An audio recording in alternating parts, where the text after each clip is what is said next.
Welcome to Kenton Teaches. Enjoy the video. Open Settings on your iPhone and scroll down to Music to start. Tap Music and then tap EQ to view the preset list. Browse presets like Bass Booster, Treble Booster, and Vocal Booster to change tonal balance quickly.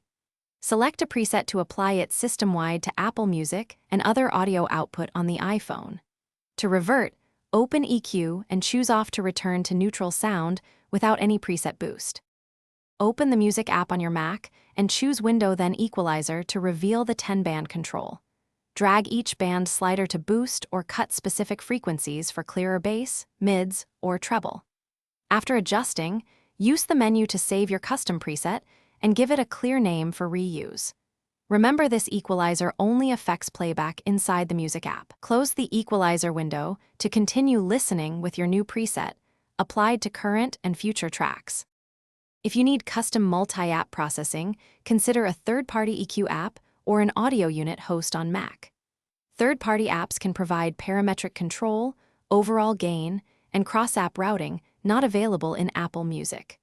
Remember that AirPods firmware and device acoustics influence perceived sound even after EQ adjustments.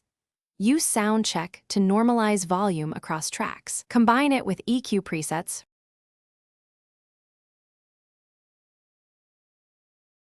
Thanks for watching. Please subscribe if this video was helpful.